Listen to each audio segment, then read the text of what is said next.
Ok, ça va Eric. Ça c'est quoi? Nous faisons le finissage intérieur du maçon pour effectuer l'apparence et pour effectuer la visualité. Nous sommes ici pour voir et que je vous donne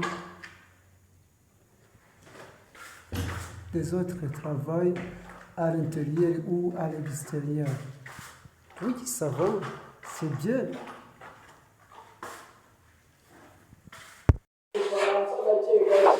ubu ni uburyo wakwitereramo masitike cyangwa se sitike ku rukuta rwawe ko waba umaze kwitegura kugira ngo utangire gutera masitike. Ndabona ko iki gice twamaze kugitera, iki gisa umweru ntabwo gitera. Hano hejuru ku cyapa urukuta rwawe umaze kwitegura urihanaguye, hano hejuru wamaze kuvanga masitike ugiye guteraho.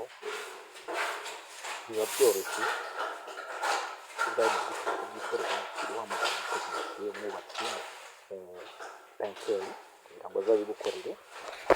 Ubwawe mu rugo wabyikorera, ntabwo ufite ibintu byinshi, ukoresha bigmara cyangwa se pakeleve mu makenkayori hose ushobora kuzibona mu buryo bworoshye. Uburyo rero uvangamo sitiko utera urukuta rwawe ni kuriya uba ubona urukuta runyerera, ukagera ahantu ukabona urukuta ruranyerera, ukabona rugasa neza cyane, utabasha kubona imicanga ishimisha ku rukuta, ahubwo ukabona urukuta ruranyerera rwose rumeze neza. Kuvanga sitiko ufata sima, wamara gufata sima ugafata indobo cyangwa se ibase ugasukamo amazi, wamara gusukamo amazi indobo ya litiro 20 usukamo kugira ngo sitiko yawe yuzuye iyo ndobo ize kuba ivanze neza. Ushyiramo litiro 6 z'amazi, umara gushyiramo litiro 6 z'amazi ugafata akadobo ka kore, akadobo kaba gafite ibiro 4, ugashyiramo hafi ikiro cya kore ariko kitageze mu kiro,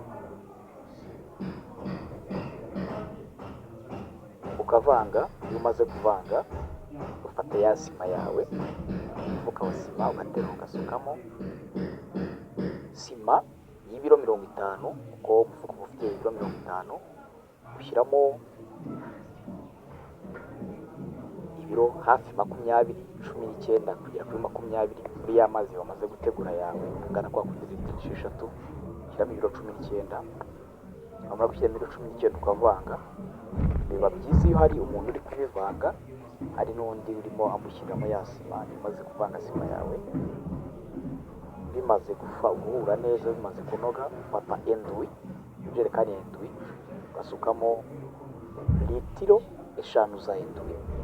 Ufite litiro 20 usukamo litiro 5 za endwi. Bimaze gusuka muri litiro 5 za endwi, ya ndobo yawe noneho imeze nk'aho yuzuye sitiko kandi ubona ko ivanze neza. Imaze gusukamo ya endwi yawe uravanga neza. Icyo endwi ifasha ni ukugira ngo nuza kuyitera ku rukuta ibitereka, ibe yihuta kandi ibinyerera bibe byoroshye. Icyo ya kore twashyizemo mbere imara ni ukugira ngo urukuta rwacu sitiko yacu izabe ikomeye. Iyo umaze kubikora gutyo, sasa uratangira ugatera urukuta rwawe sitiko, ukagenda ukaraga neza gutuma utera neza bikaringanira. Yaba ari kushe ya mbere, kuko urukuta ruriho kushe ebyiri, iyo ni kushe ya mbere. Iyo urangije kushe ya mbere aho uri gutera hamaze kumuka, urategereza kumuka kugira ngo ubone gutera kushe ya kabiri. Ushobora kuyitera iya mbere uyu munsi, indi ukazayiterera iya kabiri. Nayo ufata ya mazi twavuze, hanyuma icyo udashyiramo ni kore, kuko kore uba washyize muri kushe ya mbere, wirinda kuyishyira muri kushe ya kabiri kugira ngo abazanyuzaho umuseno izaborohere mbere yuko irangi risigwa. Ya mazi twavuze ugashyiramo sima, iyo twavuze ibiro 19 bya sima, ukavanga neza. Wamara kuvanga ugasukamo ya endwi, litiro 5 za endwi, hanyuma ukavanga neza. Byamara kunoga ugatera kushe ya kabiri. Umaze gutera kushe ya kabiri urategereza urukuta rukuma. Ushobora kuyitera nayo uyu munsi, ejo bakazanyuzaho umuseno. hanyuma bamara kunyuzaho gusiga bajya basigira. Ni ubu buryo wabyikorera iwawe mu rugo utiriwe usohora amafaranga, biroroshye kandi birashoboka.